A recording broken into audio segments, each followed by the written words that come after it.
Okay, so are you ready to dive into some seriously murky waters today? Always. With a story that sounds like something straight out of a Cold War thriller, you know? Oh, yeah. We're talking about a Russian spy ship, the Kildin, catching fire off the coast of Syria just last month. Wow. I know what you're thinking. Ships have mishaps. It happens. But here's where it gets really interesting. Okay. This wasn't just any fire, and we have the audio to prove it. Oh, that's juicy. So this incident gives us a peek behind the curtain of Russian naval operations, which is usually, totally shrouded in secrecy. Right. And the audio adds another layer to the story, doesn't it? It really does. Yeah, it's not every day we get to hear a Russian warship calling for help. So picture this January 23rd, 2025, the Mediterranean Sea. Okay. The Kildin is out there supposedly keeping tabs on NATO activity when smoke starts billowing from the smokestack, flames visible even in broad daylight. It's a crazy image when you think about it, right? Yeah. A reminder that even in our, super technologically advanced world, the basic elements can still pose a threat. Right. And this wasn't just a minor engine. Hiccup reports suggest the fire burned for hours with the crew struggling to, contain it. Yeah, and this is where that audio comes in. Yeah, okay. We actually have a recording of the Kildin's radio exchange with a Togolese cargo ship, the Milamoon. I see. At first, they try to play it cool, identifying themselves as just some random chick named Sky. It's almost like they were hoping to slip under the radar, so to speak. Yeah, it makes sense. To avoid revealing their true identity. Especially when you're in a vulnerable position. Right. But the situation on board the Kildin was clearly deteriorating.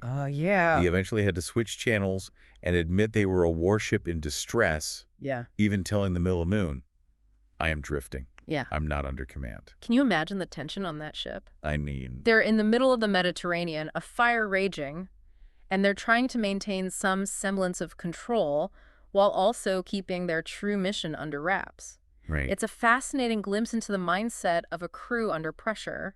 Totally. Yeah. And it raises a lot of questions about the state of the Russian Navy. Yeah. The Kildin is over 50 years old, Oh, wow.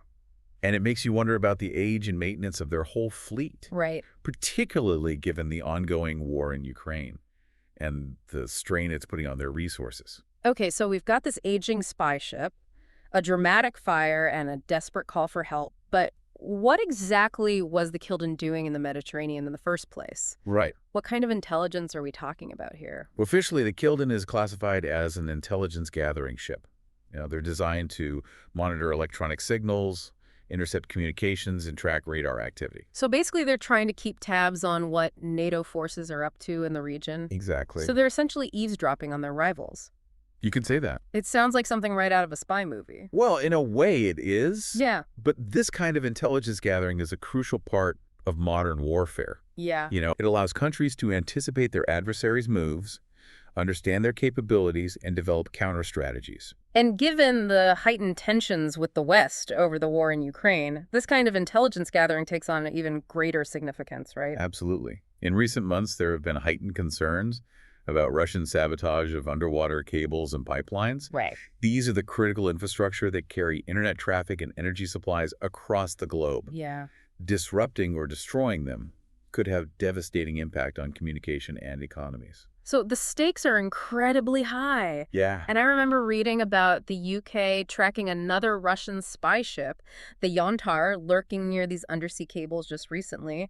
It seems like this kind of activity is becoming more frequent. It does seem that way. And that adds another layer of intrigue to this whole Kildin incident. Was it simply a case of an old ship malfunctioning, or could it be something more? Right, what's really going on here? Yeah, it's almost like this fire has thrown a spotlight on a whole network of activity that we rarely get to see. Right. And while the Kremlin has tried to downplay the incident, calling it just a malfunction, it's hard not to see it as potentially more significant.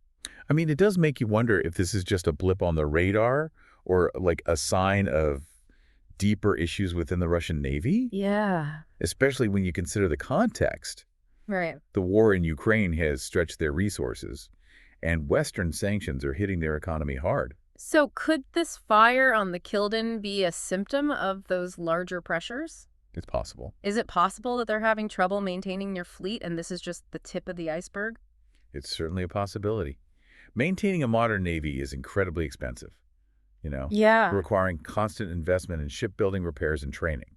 Right. And with the current economic strain on Russia, those investments may be falling short. Which could explain why we're seeing a 55-year-old ship like the Kildin still out there trying to gather intelligence. But even if we just assume this fire was just a random mishap, it still raises some interesting questions about its impact on Russia's intelligence gathering operations. Absolutely. Yeah. We don't know the extent of the damage caused by the fire. Right. Was any of their sensitive equipment affected?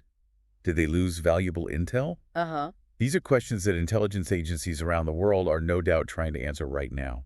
It's funny we talk about intelligence gathering, but it's easy to forget that there are actual people out there risking their lives to collect this information. It's true. What do you think the impact of this fire will be on the crew of the Kildin and on the morale of the Russian Navy as a whole? Well, that's an important point.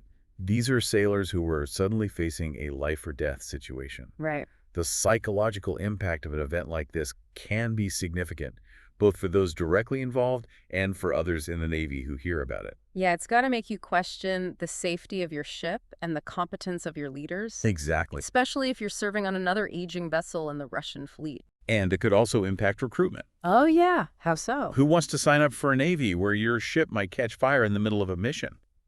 So we've got potential equipment damage, possible loss of intel, and a hit to morale. Right. But beyond those immediate consequences, how do you think this incident might change Russia's approach to intelligence gathering in the long term? That's the million-dollar question. Yep. Will they become more cautious, sticking to tried and true methods, or will they feel the need to be more daring to compensate for any perceived vulnerabilities? It's interesting we were talking earlier about those underwater cables and pipelines that are so vital to global communication and energy. Yeah. Could this incident push Russia to be even more aggressive in targeting those vulnerabilities? It's certainly a possibility.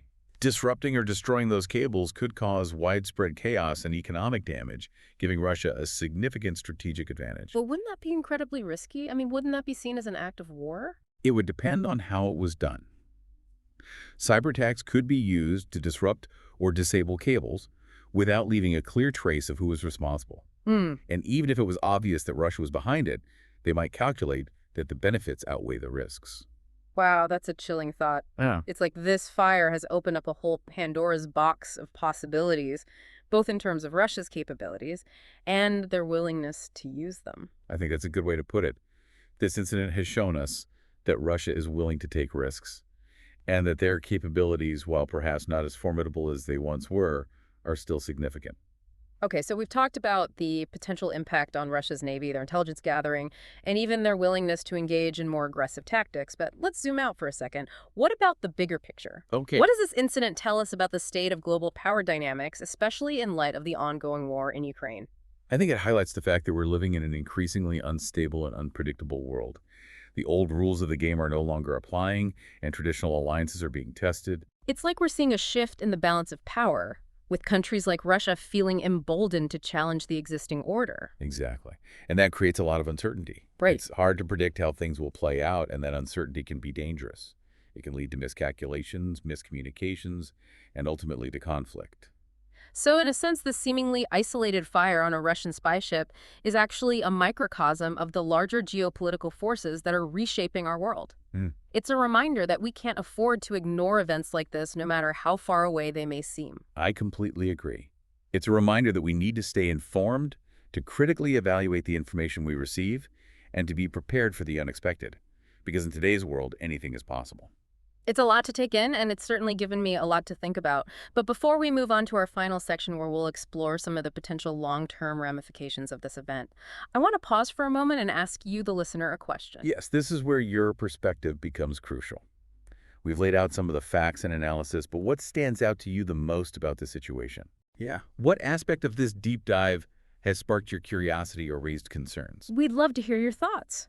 Feel free to connect with us on social media and share your insights. We've covered a lot of ground in this deep dive, right? From the fire itself to the potential vulnerabilities it exposed to the wider implications for global power dynamics. But I think it's time we grapple with the question that's been looming over this whole discussion. Yeah, like what happens next? What does this incident mean for the future of the Russian Navy, for NATO's strategic planning, and for the delicate balance of power in regions like the Mediterranean? Right, it's the question everyone's asking. We've talked about the possibility of Russia becoming more aggressive, perhaps targeting those undersea cables we discussed earlier. But could this incident also force them to kind of reassess their priorities? It's possible. Yeah. They might realize that they've overextended themselves, Yeah. that trying to maintain a global presence with a strained budget and aging equipment is just not sustainable. So we could see a shift in their focus, maybe a retrenchment back to their core areas of influence, It's one scenario. They might decide to consolidate their forces in the Black Sea and the Arctic, where their interests are most vital, which could have major implications for the war in Ukraine, couldn't it? of course. If Russia pulls back from the Mediterranean, it could free up resources for their operations in the Black Sea. But wouldn't that be a tacit admission of weakness? Wouldn't that embolden their adversaries and potentially lead to further instability? It's a delicate balancing act. Hmm. Retrenchment could be seen as weakness, but it could also be a way to conserve strength and focus on areas where they have a clear advantage. It's like a game of chess, isn't it? Trying to anticipate your opponent's moves and position yourself for the long game. Exactly. And in this game, information is king. Right. The more we understand about Russia's capabilities, their intentions, and their potential vulnerabilities, the better equipped we'll be to navigate the uncertain waters ahead. Which brings us back to the significance of this whole Kilden incident. It's given us this rare glimpse into the inner workings of their Navy, their intelligence gathering operations, and perhaps even their strategic thinking. And it's highlighted the importance of intelligence gathering and analysis. We need to be constantly monitoring these kinds of events, trying to piece together the puzzle so we can make informed decisions about our own security and foreign policy. It's a sobering thought, but a necessary one. It is. This incident, while seemingly isolated, has ripple effects that extend far beyond the immediate damage to a single ship. It's a reminder that we live in a complex and interconnected world where events in one corner of the globe can have far-reaching consequences. And it's a call to action to stay informed, to engage in critical thinking, and to demand transparency and accountability from our leaders. This deep dive has been a journey, hasn't it? It has. We've explored the depths of espionage, the intricacies of naval warfare, and the high-stakes game of global power.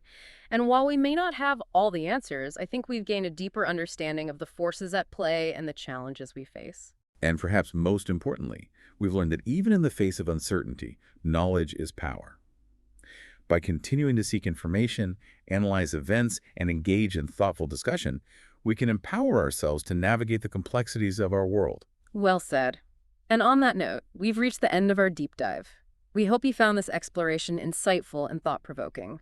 But the conversation doesn't have to end here. We encourage you to continue exploring, to keep asking questions, to share your insights with us. After all, the best deep dives are the ones we take together.